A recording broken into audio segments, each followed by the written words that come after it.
Good evening, everyone. I'm Shaika and my friend Rutuja. Since morning, we are being flooded with brilliant ideas from all over the world. Let me take the privilege to share our own story of designing the multi-comfort house in Dubai. We will briefly go through the site considerations and the design analysis which has evolved through our design process.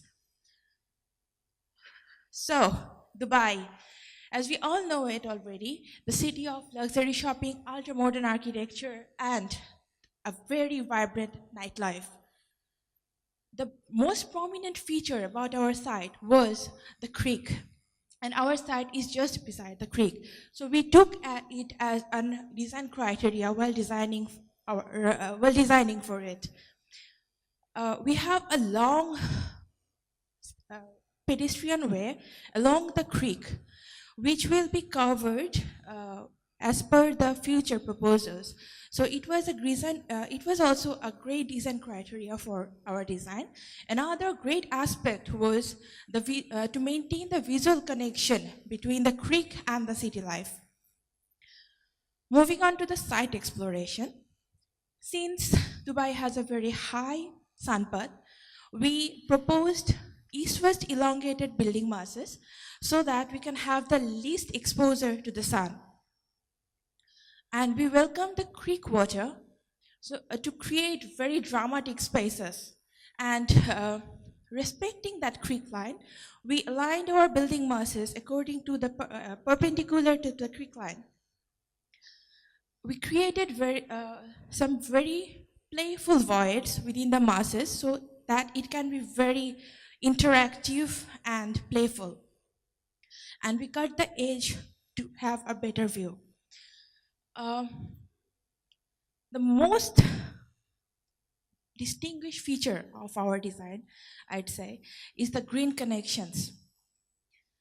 Since the building will be designed for the young professionals who will be coming to Dubai from all over the world, we wanted to create an external space which will be shaded and to be used as an indoor space and which will be shaded in the night and the day as well. Moving on to the zoning, we have provided the public zone in the middle and the semi-public zones are on the bottom levels and the residential zones are on the top level so that the privacy is maintained. This sectional axonometric view clearly shows how the connection between the buildings are maintained all over the site. Coming to this section, the merge, this shows how we merged the creek with the site and the city side and the different levels of the public zone. Let's have a look around the site from with the surroundings. So this is the view from the city life, and my friend Rutuja will explain more detail about the buildings. Thank you, Shaika. Now, how do we access these buildings from the city side? We have provided three pedestrian entries, shaded pedestrian entries, which have the access to the site through the library and from the other city sites. The vehicular access to the buildings is through a ramp which is connected to the parking under the podium. Then the green connections that Shaika mentioned earlier are the vibrant community spaces that we not only provided on the ground floor, but as well as on the upper floor, so that all the users of the building benefit from it. Then we also have designed a shaded pathway along the promenade, which consists of semi-transparent PV glasses, which generate electricity and which can be consumed by the building itself.